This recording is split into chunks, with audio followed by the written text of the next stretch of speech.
Okay, so this is in your response to your question on Edmodo. I think I know how to do this, so we'll see if it works or not. Alright, so I've plotted a graph. I chose BHP Billiton. I don't remember if that's one of your companies or not, but I plotted a graph in the same kind of way we did today. So I've blue line there is obviously the closing price. Red line is the 20-day simple moving average, and the green is the 60-day one. So we're looking for the parts where they cross, and in particular actually looking for the parts where they cross and the red line is going down, because that would indicate a sell time, and that's what we're looking for. We're looking for points where we might want to sell our shares.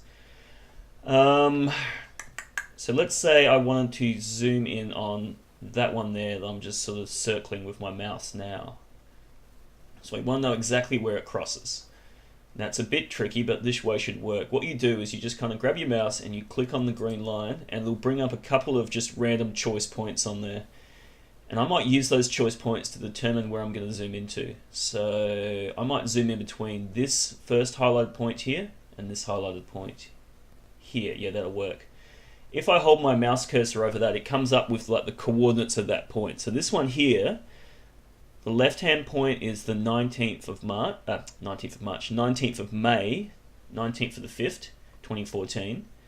And then I hold my mouse over this point, and it tells me that's the 12th of the 6th. So I'm going to make my graph now go from the 19th of May to the 12th of June instead.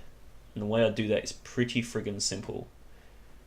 I just click out of that, click back on the entire graph, and you can see to the left, you've got these little purple and blue highlighted boxes. These are the actual numbers we're using, and we can actually click and drag on these boxes to change which time period we look at. So I'm going to click this and drag it back in time so it ends on the 12th of June, which was that rightmost point I clicked on.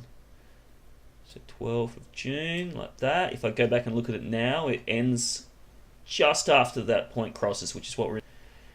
Now I'm going to go back and do the same thing, and it was 19th of March. Yeah, so I'm going to go up to the other end of the box and now drag this one down all the way. Now it's a bit of a pain, but all the way down so it starts on the 19th of May.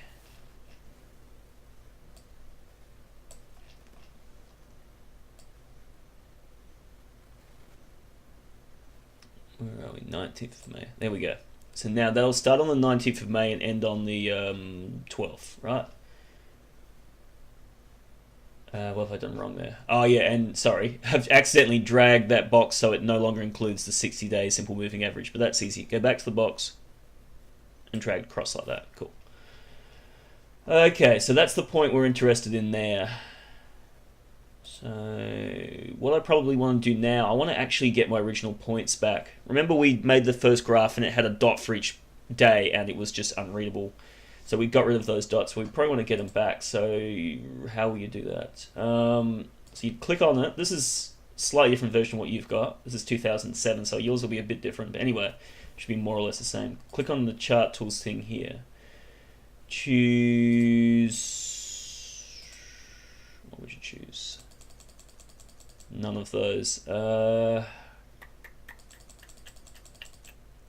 Maybe you don't do it like that. Like I said, I'm just trying to work this out for myself.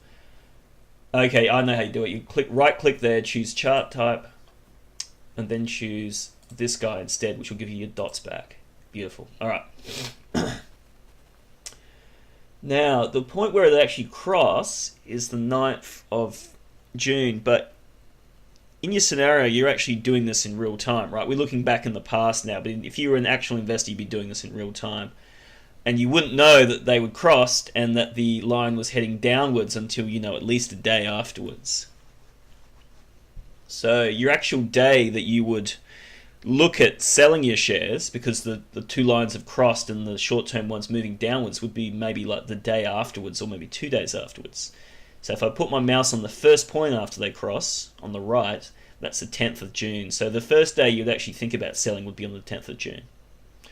In reality, you might wait a couple of days just to make sure it's not a glitch, you know, just like a little random variation. So you'd probably wait a couple of days just to make sure it absolutely was heading downwards and then think about selling. So you might think about doing on the 12th of the 6th. So my cursor now is sitting on the 12th of the 6th, and it gives me the It gives, yeah, the 12th of the 6th. Just be a bit aware though, the price you see there, I almost made that mistake myself. The price you see there is the moving average. The actual price you would be interested in to sell at would be the price on that day, which is the closing price. So if I drop my little cursor down to here, we see that the closing price on that day, the 12th of the 6th, was $35.71. So if you're thinking about selling, that's what you'd be selling for at that time. Just one thing to be aware of though, we would only actually sell when this trading signal occurs if you could sell for greater than the break-even price. So you gotta have two things. You gotta have the moving average lines crossing and the short-term one heading downwards, which indicates a sell. But you also have to have the actual price at that time as being higher than the break-even price. There might be a sell signal, but if your price isn't higher than the break-even price, when you sell it, you'll still make a loss compared to the actual original price of buying it. So check that before you go, oh, in my scenario, I'm going to sell on this particular day because the two moving average lines crossed. Just make sure the price on that particular day is lower than the break-even price, higher than the break-even price. If it is, then you can go forth and do your calculations. Okay, I hope that answers your questions, and I am done here. Let me know if you've got any additional problems.